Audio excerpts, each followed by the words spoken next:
Ricuh terjadi saat polisi berusaha menangkap bandar narkotika di sebuah permukiman padat penduduk Medan Marelan, Kota Medan. Dua bandar berusaha kabur dari kepungan polisi namun tertangkap akibat terperosok ke parit. Dalam perjalanan ke kantor polisi, salah satu bandar terkapar lemas dan meninggal dunia usai dibawa ke rumah sakit. Dari hasil visum, menurut polisi pelaku memiliki riwayat penyakit hernia.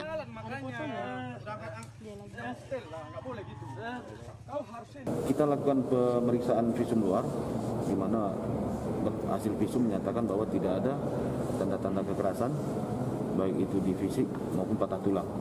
Kemudian dari hasil pemeriksaan, ternyata si tersangka memiliki riwayat penyakit hernia dan asam urat.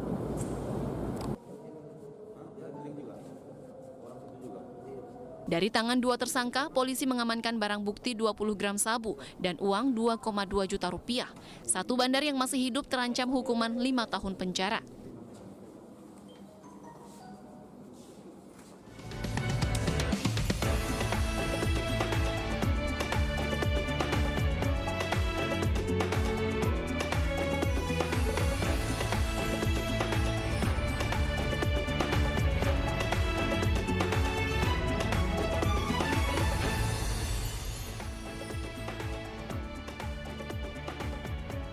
Halo, selamat sore pemirsa. Apa kabar Anda di akhir pekan hari Sabtu hari ini?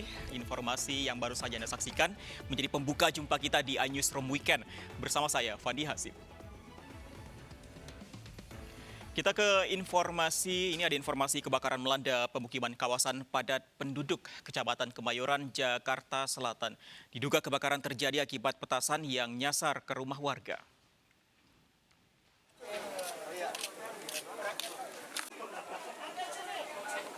Pasca kebakaran yang terjadi tadi malam, warga kembali ke lokasi kebakaran untuk mencari sisa-sisa barang yang bisa diselamatkan. Akibat kebakaran ini sebanyak 52 warga mengungsi di SMK 21 Jakarta. Kebakaran ini tidak hanya menghanguskan bangunan semi permanen, tapi juga bangunan permanen, salah satunya kontrakan 15 pintu.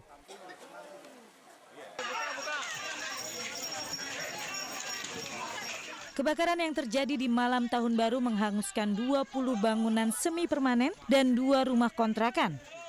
Api berasal dari salah satu rumah kontrakan dan membesar dengan cepat. Belum diketahui pasti apa penyebab terjadinya kebakaran ini. Dugaan sementara kebakaran terjadi akibat petasan karena sesaat sebelum kejadian ramai anak-anak bermain petasan. Saya nggak tahu itu langsung nyala api, udah langsung keluar semuanya. Jadi sempat terdengar ada ledakan gitu Bang? Iya, kedengeran dari belakang sudah juga kedengeran langsung berubah.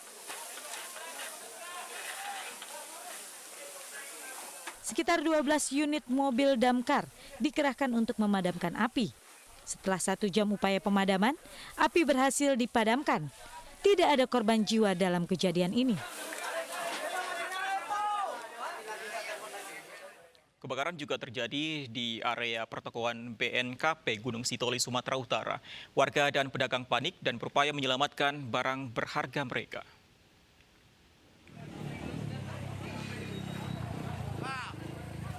Kebakaran hebat melanda area pertokoan BNKP di Gunung Sitoli, Sumatera Utara. Material bangunan yang terbuat dari kayu membuat api dengan cepat menjalar. Warga dan pedagang pun panik. Mereka berupaya menyelamatkan barang-barang berharga sambil memadamkan si jago merah. Akibatnya 35 ruko hangus terbakar. Api baru bisa dipadamkan dalam waktu 5 jam. Apinya itu belum kita ketahui, karena kita juga ya baru diberitahu ya. Anggota dari jam 5 tadi pagi ya, dan baru sampai saya sini rumahnya sampai kena kencang. Petugas masih menyelidiki penyebab kebakaran ini, sementara kerugian yang timbul diprediksi mencapai miliaran rupiah. Pemirsa, banjir di Aceh Timur kian tinggi.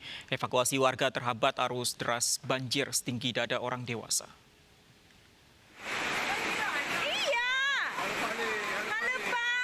Sudah berhari-hari Aceh Timur dilanda banjir. Di beberapa titik, tinggi banjir mencapai 2 meter dengan arus air yang cukup deras. Hujan gerimis dan cuaca mendung semakin membuat warga panik banjir kian tinggi.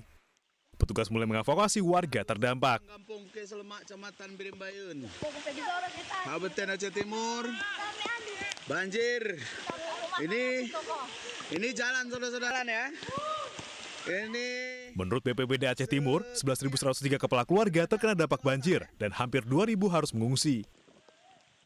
Binatang peliharaan warga seperti sapi, kambing, ayam, dan lainnya tidak bisa diselamatkan dari terjangan banjir.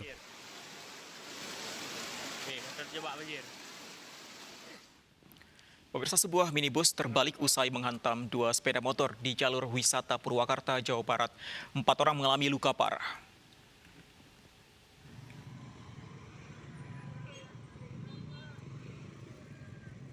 Minibus ini terbalik usai menghantam 2 sepeda motor dan menabrak tembok jembatan. 4 orang dari pengendara 2 sepeda motor mengalami luka-luka dan langsung dilarikan ke rumah sakit.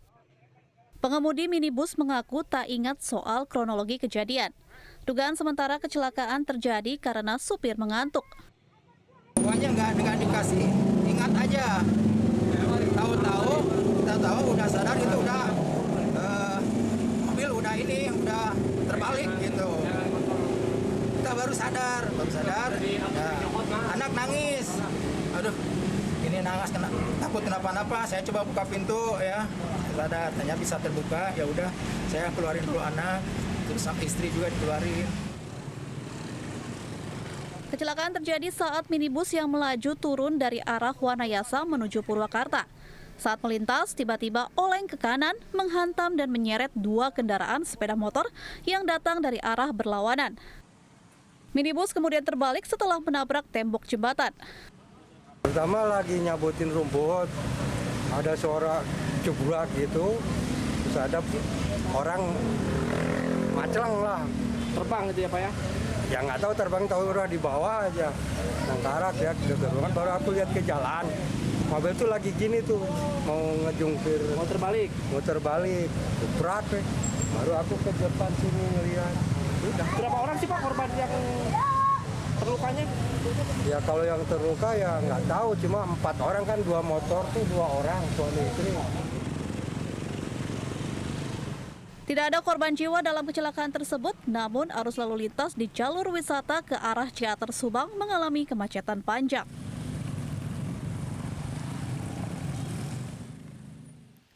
Pemirsa, ratusan emak-emak di Mandailing, Natal, Sumatera Utara mengepung rumah bandar narkoba. Mereka kesal karena anak dan suami mereka kini menjadi pecandu narkoba.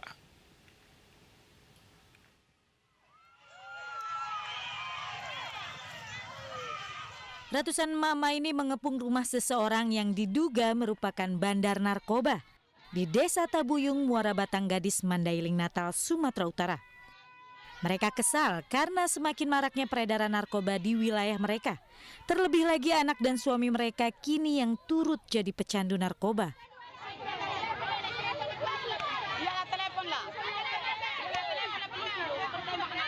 Sebelumnya mama ini pernah meminta bantuan polisi untuk menangkap bandar sabu tersebut.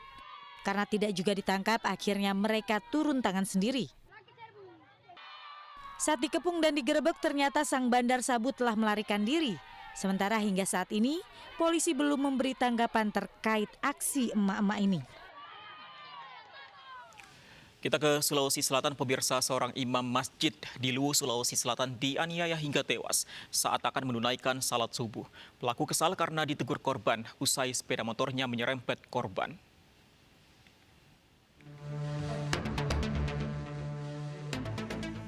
Inilah rekaman kamera pengawas saat seorang imam masjid di Kabupaten Luwu, Sulawesi Selatan hendak masuk masjid untuk sholat subuh Jumat pagi. Kemudian seorang pria datang menghardik korban sambil menarik sejadah. Tak lama kemudian, korban bernama Yusuf Katubi ini ditemukan bersimbah darah akibat luka benda tumpul. Para jemaah membawa korban ke rumah sakit terdekat, namun nyawanya tidak tertolong. Polisi kemudian menangkap pelaku. Motif penganiayaan, pelaku kesal karena ditegur korban usai sepeda motornya menyerempet korban. Kemudian dilanjutkan dengan pengembangan di lapangan di TKP awalnya terdapat alat juga untuk melukai korban atau melakukan penganiayaan. Setelah dikembangkan sekitar jam 11 tadi, terduga pelaku berhasil diamankan dan saat ini dibawa ke Polres untuk pendalaman. Jenazah korban kemudian diserahkan ke pihak keluarga untuk dimakamkan tak jauh dari kediaman korban.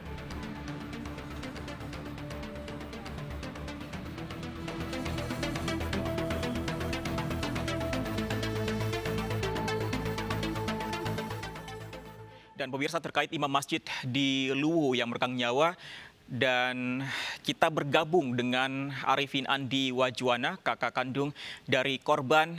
Selamat sore Pak Arifin. Selamat sore, Mas.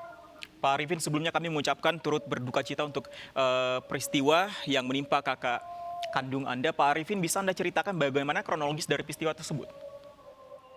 Iya, siap. Orang tua ini berangkat dari rumah sekitar pukul 4 pagi. Kebetulan dia yang pertama tiba di masjid. Contohnya dia dibuntuti pelaku, kemudian terjadi penganiayaan tersebut. Begitu, Pak. Benar pelaku ini sempat menyerempet korban sebelum ada penganiayaan? Itu kami belum tahu, Mas. Baik, belum ada informasi terkait hal tersebut. Kalau korban ini akan melaksanakan sholat subuh pada saat peristiwa, kalau pelaku sebenarnya ini juga merupakan jamaah di masjid atau bagaimana, Pak Arifin? Bukan, Mas. Dia orang tidak dikenal. Tidak dikenal? Iya. Baik, kalau begitu, kalau pelaku ini datang di masjid tersebut, sebenarnya untuk apa? Ada informasi? Kami dari pihak keluarga belum mengetahui itu. Oke, Pak Yahrif, kalau memang tidak sejauh ini pelaku ini tidak mengenal korban ya, kami konfirmasi seperti itu, Pak. Iya, tidak mengenal. Baik, tapi sebelumnya apakah ada permasalahan yang dialami ayah Anda ya, almarhum ini, dengan mungkin orang-orang di sekitar masjid mungkin? Ada informasi tersebut? Itu tidak ada, Mas. Tidak ada sama sekali. Pada saat peristiwa, Pak Yahrif, ada jamaah lainkah yang mencoba menolong ayah Anda?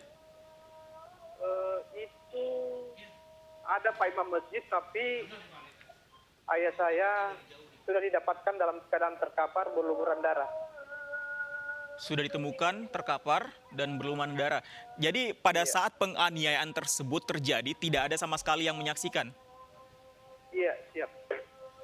Oke, ada informasi dari pihak kepolisian terkait dengan penangkapan pelaku ini? Informasi dari pihak kepolisian bahwa pelaku sudah ditangkap, sudah diamankan untuk sementara begitu. Keterangan dari pelaku kepada pihak kepolisian apa sebenarnya alasan melakukan penganiayaan tersebut? Kami belum tahu, Mas. Dari pihak kepolisian juga belum disampaikan? Iya, belum. Baik, masjid ini, tempat atau TKP ini, memang masjid yang setiap hari didatangi oleh ayah Anda, almarhum ayah Anda, Pak Yahrif? Iya, siap. Setiap hari dia datang di sana. Kebetulan dia biasa jadi imam di sana, sekaligus dia ketua pembangunan masjid. Baik, tapi selama ini apakah ada misalnya kelompok-kelompok atau orang-orang tertentu yang datang seperti pelaku ini di sekitar masjid, Pak? Sepanjang pengetahuan kami, tidak ada. Tidak ada. Jadi pelaku ini baru pertama kali terlihat di lokasi tersebut? Iya. Baik. Dari keterangan pihak kepolisian, apakah pelaku ini dalam pengaruh minuman keras, Pak Yahrif? Itu belum ada konfirmasi ke kami, Mas. Belum ada informasi sama sekali. Yang disampaikan pihak kepolisian kepada pihak keluarga seperti apa saja, Pak? Yang disampaikan ke kami, informasi bahwa pelaku sudah ditangkap. Baik, Ya, sudah itu ditangkap saja. tapi belum ada informasi lebih lanjut. Harapan pihak keluarga terhadap mungkin proses hukum terhadap pelaku seperti apa, Pak Yahrif? Ya, harapan kami supaya pelaku diproses atau diberikan hukuman yang setimpal sesuai dengan perbuatannya, yang sesuai dengan peraturan perundang-undangan yang berlaku. Baik. Sekali lagi kami menyampaikan turut berduka cita untuk peristiwa yang menimpa almarhum ayah Anda. Kami konfirmasi tadi, kami menyampaikan bahwa almarhum ini adalah kakak, namun kami konfirmasi bahwa beliau almarhum adalah ayah kandung dari Pak Yarif. Pak Yarif, terima kasih. Selamat sore, Pak Yarif.